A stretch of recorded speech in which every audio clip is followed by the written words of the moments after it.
It's my privilege to introduce Mr. Donnie D.T. Thomas as one of the 3 newest members to the Blackcat Hall of Fame. D.T. is being inducted tonight for distinguished service, and by definition, distinguished service characterizes a person for exceptionally meritorious performance of duty of great responsibility. What a great description this evening. Kind of off script a little bit to this. I was trying to remember as I was sitting there this evening the first time I ever met Donnie, and probably his son Josh was playing basketball. I was a middle school basketball coach, and Josh was playing basketball on our 8th grade team as a 7th grader, so he probably would have been about 12 or 13 years old. But that spring, I was the baseball coach, and Josh would make his way over to the field, even though he was in 8th grade, to get ground balls and hang out and maybe hit off a tee or do something to try to improve himself or whatever for what was yet to come from him. But I remember Donnie had graciously donated painting the dugouts, and the paint arrived and the paint pump had arrived, but the painter to paint them didn't. And so when he came to pick up Josh, he said, you know, why aren't the dugouts painted? And I said, I don't know. So he was there and had on dress shoes, had on slacks, and he found a rag and he wrapped it around his face and he started painting the dugouts. And at that point in time, it just was like, I didn't know quite what to make of it. But at the same time, I was like, this guy cares. This past week, I walked up on a conversation with DT's wife, Claudia, and one of our co-workers, and they were discussing DT's induction into the Hall of Fame. And the co-worker made the comment, it was a great honor for him to be inducted, and very deserving because he'd done so much for the school. And I agree with that comment, I really do, but I think he left one word out at the end of the comment. And when he said school, he should have said school community, because community is people, and people are what it's all about at the end of the day. You know, it would probably be very difficult to count and identify the physical things that he and Claudia have donated their time and resources to over the years. It's been said in his biography, you know, there's probably not a place on this campus that he hasn't touched or had somebody come work on. I can remember when he had somebody come over to the weight room and paint murals inside the weight room and spend a week or so over there with us, and just things like that, gymnasiums, classrooms. But probably the biggest thing that I think as you know, once you're an educator, you're a lifelong educator, but one of the things that he donates to is the scholarship, the Renaissance Scholarship. And what a huge gesture on his behalf. You know, we'll never know how to measure that. You know, you can measure the things that you can measure the things that you look at inside. You can measure the things, a building, but you can't measure people. You know, many of these stories have been written, many are in process, and still others are yet to come. But the investment in people is never ending. And I can say without reservation, I do not know one person that invests more in people than DT. And many of you sitting in here would absolutely agree. And these investments have built and sustained a company for over 30 years, established a platform to provide for many people, and establish a legacy that makes our community a better place. I wasn't going to say this, but I was thinking about a story that I could tell, and it might only mean something to he and I, and it was probably one of those stories where you had to be there. But I've thought about it probably a dozen times since it happened. And this spring we were on a flight, and we had a layover. And we got off the flight, kind of caught up with our group, and he was standing off to the side, and he said, I met this gentleman on the plane, and I sat there and talked to him. And said the guy that kind of had a hard time going through school, made his way into the military, got into flight school, fought for our country, actually went back and was doing, I guess, what's it called, like work over as a civilian overseas. But the part of the story that resonated with me the most was the guy told him about the girl that he loved in high school, and how when he went into the service, he lost the girl, and went back, tried to find the girl was engaged. At the end of the story, the guy gets the girl. But the way that he told the story, he had tears in his eyes. And it just made me sit there and think how important it is to care about people and to listen to people. And I don't know if that means a lot to you, but it means a lot to me. Personally, there are things that I have learned that resonate with me, and I think of DT, and here are just a few that stand out. And number one, don't be bashful about your faith.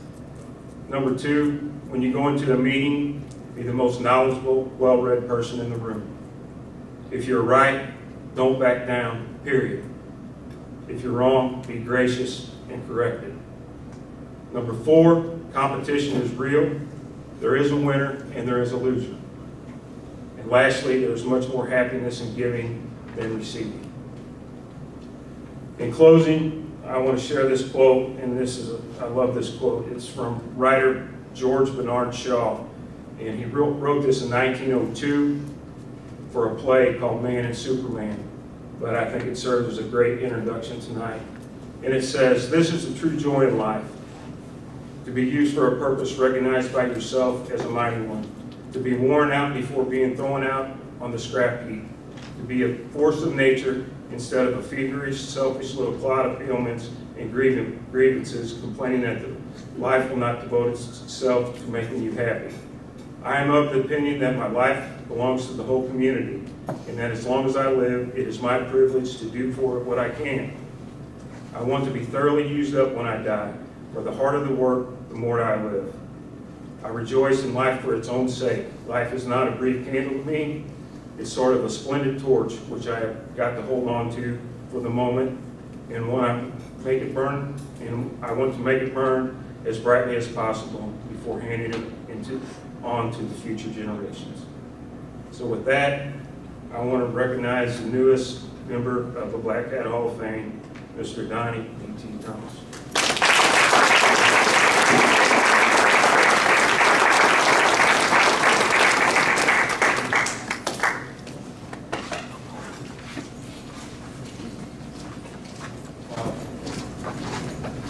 Caitlin and Jason, shoot, my hands don't go with outstanding. I'm definitely in the wrong room. Somehow I got here, so I'm going to take a little space up. We'll play this game like Simon Cowell, AGT. If you don't like it, just 4 people raise your hand, we'll cut it off. That's fair, right? I really don't know where to start, so I don't want to cry. So I asked myself this, who am I? And why me? But then I look around, and I do this every day, everywhere I walk life. It's simple for me. I just want to thank the whole team here that's done everything they've done to get us to here. The school board, all the administrators, the cafeteria, you can go on and on and on. You guys change lives every single day. And it'll never be said enough to you. There's not enough thank yous for what we do.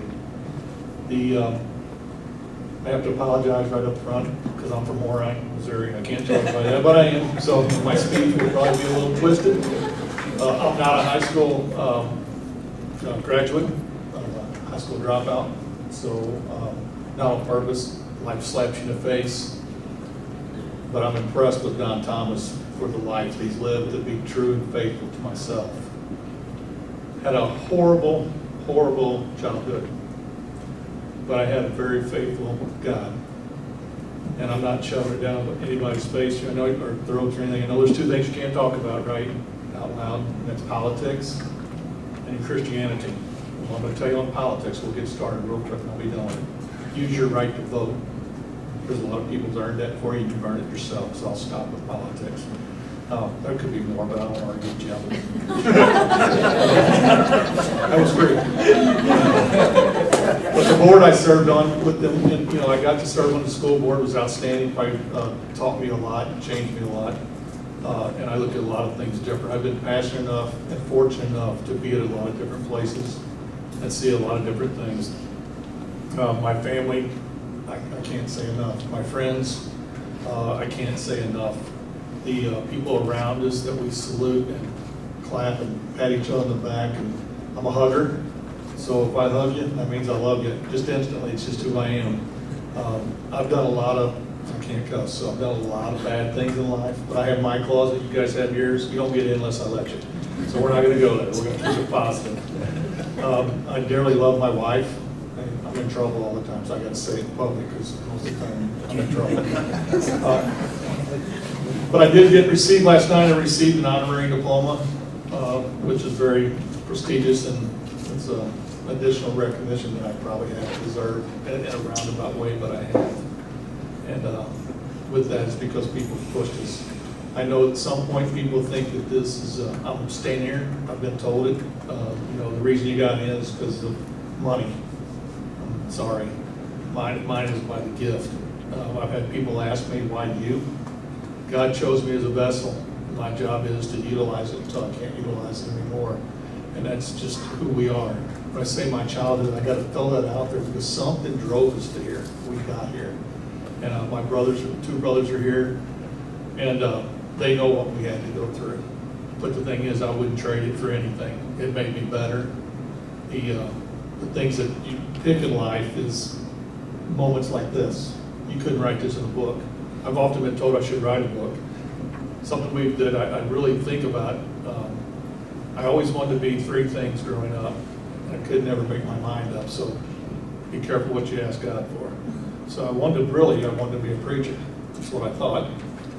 It's what got us through our childhoods, and then it's carried us on and where we're at. The next thing I wanted to be a lawyer, because I thought I was really going to point to the world that I could be as smart as anybody else and do the right things. And the next thing I wanted to be, I thought at some point, was a banker. Well, I got all three. So my lawyer is, I've sat in federal trials. People pin things against us that's not always correct or right. Coach said it perfect. I'm a fighter. I'm a street fighter. I like. You come into a room, be loaded and ready. I tell my guys, if you want something from us, being Thomas, just come in with your guns loaded. Don't be bashful though when you're told to hit the door, because you earned it. So most of them kind of lightly told around and talked to Dane and the other ones and said, hey, can we talk to DT about this? So the banker end of it, I'm not saying I have money. I'm just saying that I loan more money out of our employees and the friends and neighbors, and I won't mention the family because that wouldn't be right. But but that's what we do. But I'm honored to get to do that. And it's and the thing I stand up here and think about is, I don't want to brag, because it's not bragging, it's just life. And somebody's got to hear your stories. We built which is pretty phenomenal to me. One of the things that I think that I earned, I really appreciate. I'm sitting in a meeting, somebody needed something, but I'm in a meeting in Houston, and a guy hands me the phone and says, hey, my wife wants to talk to you. And I look at it, that's a whole village in Sierra Leone that we put 5 wells in that they didn't have running water. Thomas, and they named a church after us, Thomas Way with the pathway, Thomas Way.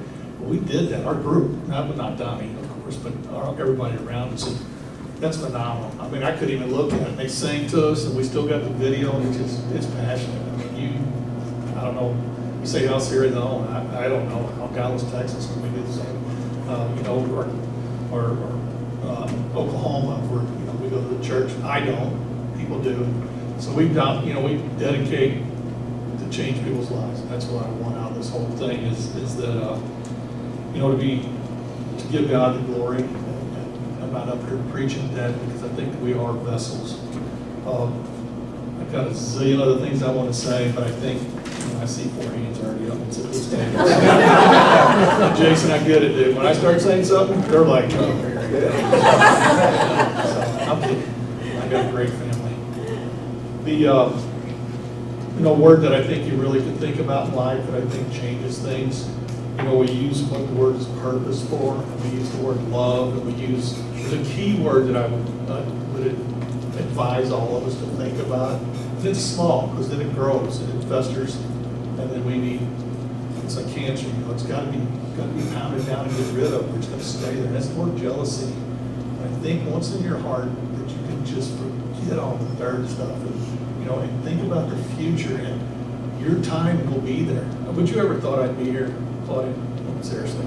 So, but we're here, and I didn't get here. We got here. So, and I really do appreciate how I got nominated. I still haven't heard the full story, but I can tell you Coach Rumsey's stories. I can tell you Brian Waite's Orion Boy stories, and we can go on. And I'm really proud of my kids and my grandkids. But jealousy, I want to say that, I guess, because I think somebody needs to hear it, and I just want to make sure you utilize it, but pound it out and get rid of it. We don't have to have it. And don't think for a moment that I wasn't an athlete. Just ask me. I'll tell you. Same as I made straight A's, right? Just nobody check the records. So I hit a golf ball, not very far, but, well, I hit it often, though, so that's not going to be there. Lifetime achievement means just that. It takes a lifetime to get here. I take life a lot of times. We use a lot of, at Thomas, we use a lot of analogies, and it's always around sports almost. It's just the way the world gets who we are. We have a lot of winners. And what I've done to get in business, it took a path.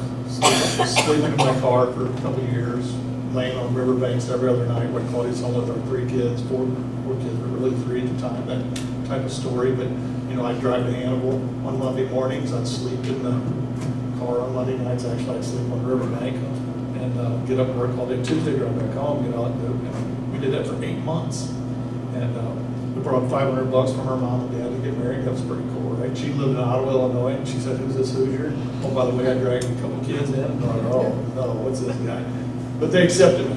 And her father's passed, her mother thinks I'm the best son she ever had. That's priceless to me. But the baseball analogy I want to use is, there's, when you come up to bat, of course you got the defense. We'll leave that alone. I like the offense much more. You get 4 balls and 3 strikes, and then a ton of foul balls or whatever it may be, pass ball, the things that go with it. But you get 3 outs. You get 9 innings, extra innings sometimes. But then after that, there's just more games to play. So you just don't get it all done in 1 minute or 1 second. Now you have passed the pitch. You got choices. Am I swinging just fastball? No, it's curve. Sorry, you missed it. That might come our way, right? So you got to get past that part. Just think about where you want to be at the end of the day. And I'm going to definitely leave it with this. Is my loving feeling is that I just want to continue to change lives.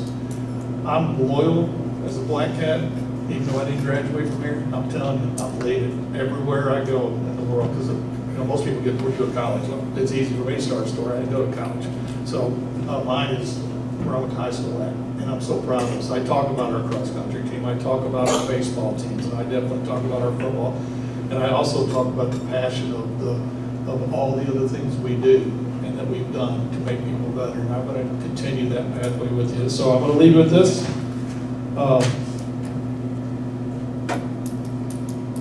Life is a lot like the Family Feud game that my buddy Brian Waite was on. I don't know if you didn't see it, go watch it. I'm going to tell you that. But families do feud, but we also are family. And this is the Blackcat family. And if I've ever crossed a path and ever done you wrong, or you think I did, dismiss it. I'm giving you an apology right now. My door is always open for anything that you may need or want this school district, this county. I would definitely run for president, but I'm too young. So, and I was talking about president of Tom Sadowski, sorry. But from bottom of my heart, I love you people and everyone, and I don't mean that, but grown men do cry, and I'm trying not to do that. So, God bless, that's all I can say. Thank you.